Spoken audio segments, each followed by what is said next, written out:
Good morning, mga Inday. It's really morning, like 7 plus in the morning here. So Thursday, since Thursday, day off ako palagi, every Thursday. Tapos si Savi natutulog pa. Si Bibi naman, ay nagre-ready na papuntang work.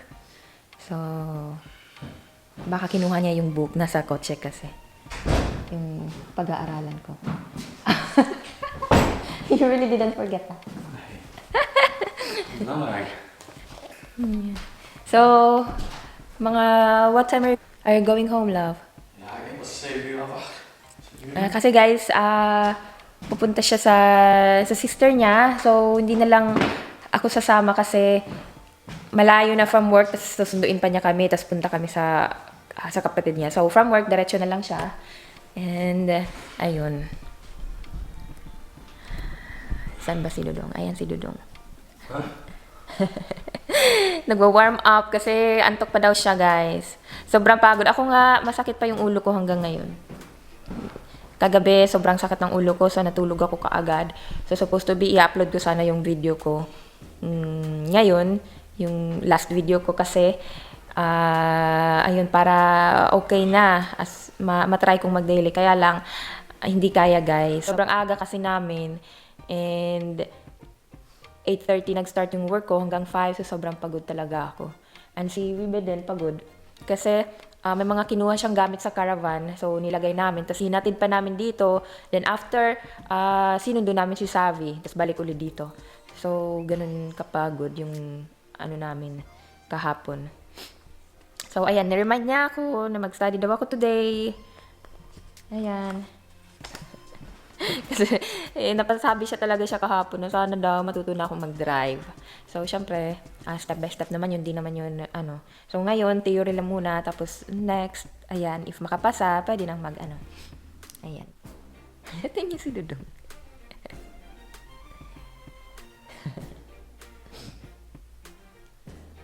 As in, bonggang linis kami today, guys. Na naman. As usual, pag day off ni Inday, linis. Bonggang linis ng bahay. So, yun lang naman palagi. Yun yung palaging routine. Pero, ayan, we're so happy, guys, na makakapagbakasyon kami this October. So, we will have holiday lang. So, ayan. Sobrang saya niya. Akala niya, ayan, ang galing ko daw ang galing ko daw magsinungaling. So, kasi syempre, ginalingan ko para mapaniwala ko siya. So, parang as in, sobrang na-feel ko na naging moody na siya sa car kahapon. Hindi lang siya nagpapahalata. Kaya ako, Doy!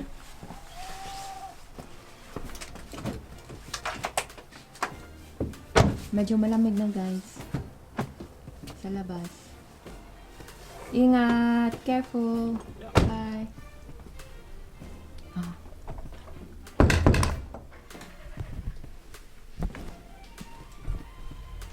Daming lilinisin today. Pero, oh my gosh.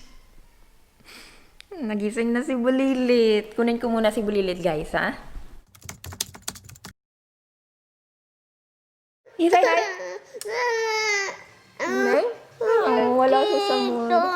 Dit? Dit? Guys, i-close ko daw. Dit? Ears say bye-bye. Bye-bye, ears, and then mama close. Oh, yan guys, pinapa-close talaga niya ang camera. Bye! Mwah! Mwah! Mwah! So, ayan, nanonood siya, guys. Inon ko talaga yung TV kasi minsan pag walang TV, ayan, umiiyak, naghahanap ng mapapanood. And at least yan ako yung pumili. Pag siya kasi yung pumili, ang daming pag ipi-play ko na, ayaw na. Tapos pipili, tuturo, piplay ko na naman, ayaw na din. So may mga ganun pagkakataon, guys, na syempre, hindi naman palagi good mood. So mama will close now? Yeah, but you're malat now. Out na daw, out. Okay, say do the ears. Da, guys. Say, dah, guys. Sakmar. Ang kulit ni mama. Sige, maya-maya na ulit, guys. Time to cut Savi's nails. Medyo mahaba-haba na. Come, Savi. Come here. You say hi to them first. Okay? Mama is cutting Savi's nails.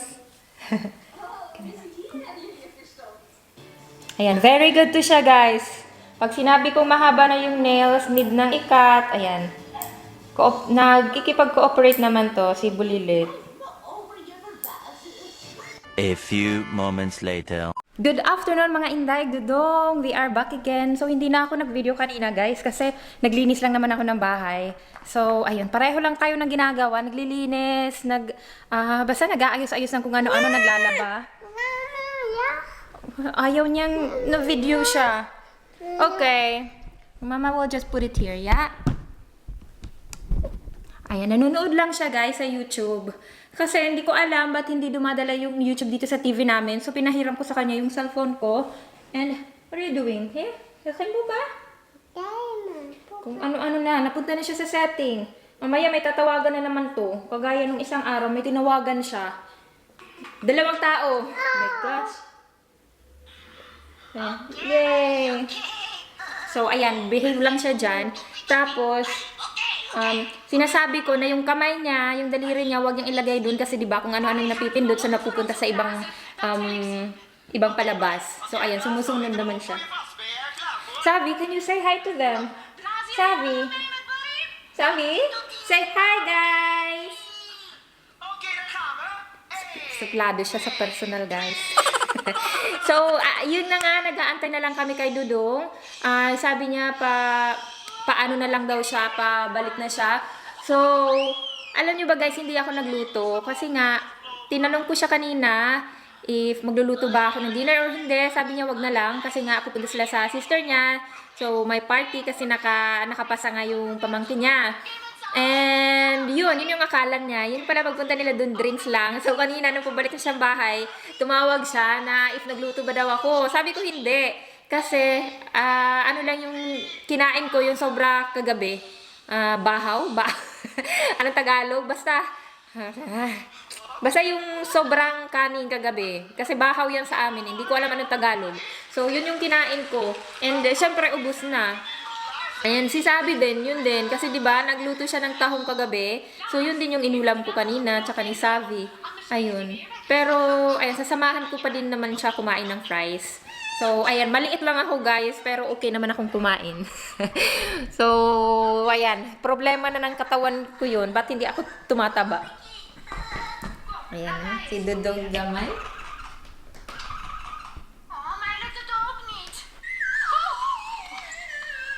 Parang naiintindihan niya, pinapanood niya. So guys, ayan o, yung ginawa ko kanina, nagtiklop ako ng mga nilabhan ko ng isang araw. Tapos mamaya, hindi inubos ni Bulilit. Mamaya magsasampay ako. Hindi ko alam if tapos na yung nilabhan ko. Ay, tapos na ata kasi wala nang ilaw. So, ayun, tapos na nga guys.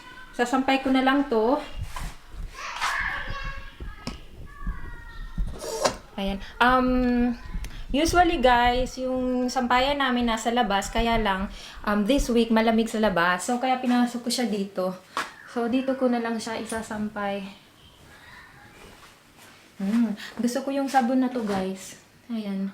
Kasi mabango siya, tsaka malambot sa damit. Ayan na si Dudong ata. Narinig ko yung pinto eh.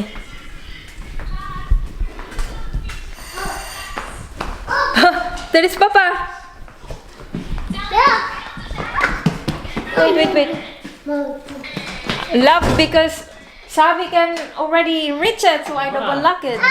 Hey! Dinodouble lock ko guys yung pinto kasi si Savi naaabot na niya. So baka ginagawa ko dito sa may kitchen, tas andun na pala siya sa labas. Everyone knows about your YouTube channel. What? Everyone knows about your YouTube. Why? In your family? Yeah, because TikTok, they saw. Oh my gosh na! Guys, alam na nila yung YouTube channel.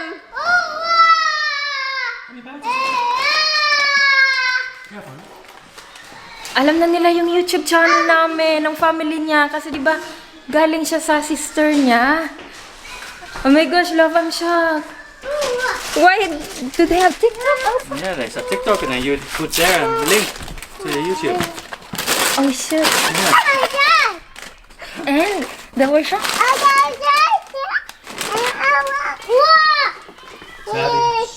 Oh my gosh. Stop. Nakakahiya, guys. No, nahiya ako bigla. Oh love, I was a bit.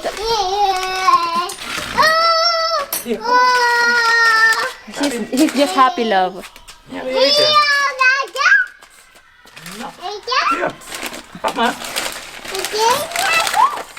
Love, and what's the reaction? You're not laughing?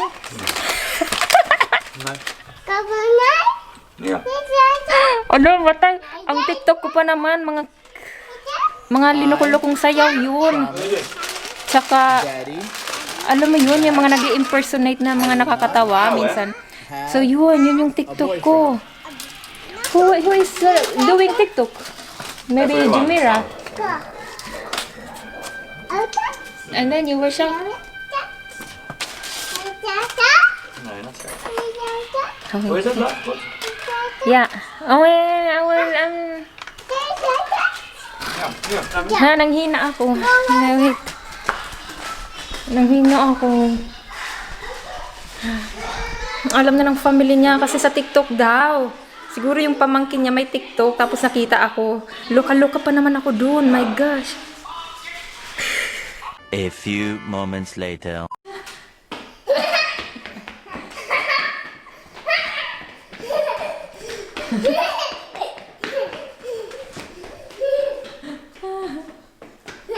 Nawala. He didn't see love. Where is Papa? Papa. Varben niya Papa.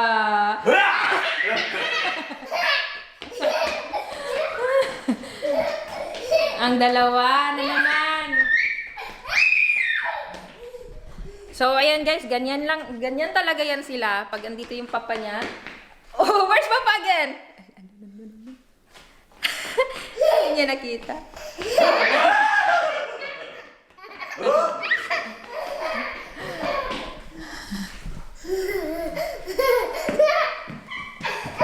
Oh my gosh, love the one of the clothes I fold, watch out.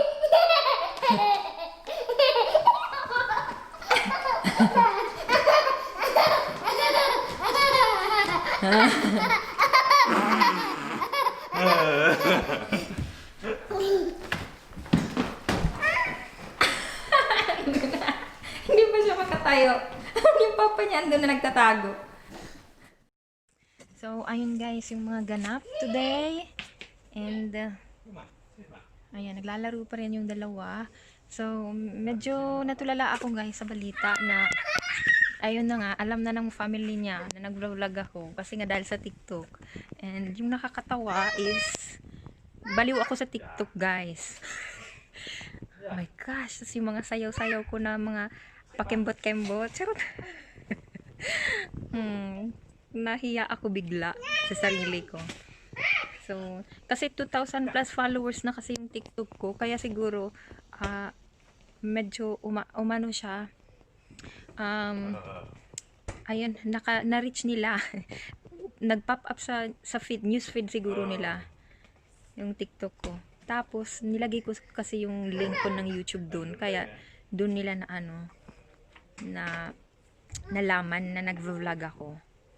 Yun. Tapos sabi ko kay Wibe, ay nagpo-football yung dalawa. Sabi ko kay Wibe, kung di ba nila ako pinagtawanan. Buti na lang pala hindi ako sumama doon. Kung hindi, naku, mas lalo akong nabigla. So, ayan. Sabi ko kay Wibe, hindi ka ba nahiya? Nalaman na ng family mo. Sabi niya hindi. At nung sinabi ko na hindi ba ako pinagtawanan, sabi naman niya magagalit daw siya pag pinagtawanan nila ako. So, pero mababait naman yung family niya. Ano lang ako, na-shock lang ako sa balita niya. Yung bungad niya sa pinto kaagad na, love, alam na ng family ko. Woo. Ayan, guys, yung apple pala, mahihinog na. Ang dami nang mahihinog. Charan! As in, lumaki na sila. Nung bago kasi kami dito, maliliit to eh. Tingnan nyo. Ayan oh, mamula-mula na oh. Mamula-mula na siya. Ayan, nagkukumpul-kumpul siya oh. 2 puno siya. Ito. Tapos yung mga sanga as in sobrang daming bunga. Go, I said go, okay? Yeah, he knows already many words. Yeah, I know. Go. Yan oh, tingnan nyo guys. Ang daming bunga. So, itong puno na to, mas maliliit yung bunga niya kaysa dito. Lumaki yung mga bunga dito. Talagang apple na talaga. Ito ah. Tinikman ko siya nung nakaraang linggo ata kasi may isang hinog. Ayan, pati si Savi nasarapan. Matamis siya na pagka-apple. So, ayun. And, ayun, tatapusin ko na muna yung video namin, guys. And sa mga hindi pa po nakakakilala sa amin, nanonood, I'm Inday Val. And, he is Dudong Wibe. Tapos, ayun naman si Dudong Gamay, si Bulilit. Ayan, Savi. And, please, don't forget to subscribe naman po sa channel namin and hit the notification bell para if ever may mga latest video kami, ma-notify kayo kaagad. Bye! Bye-bye! Say bye!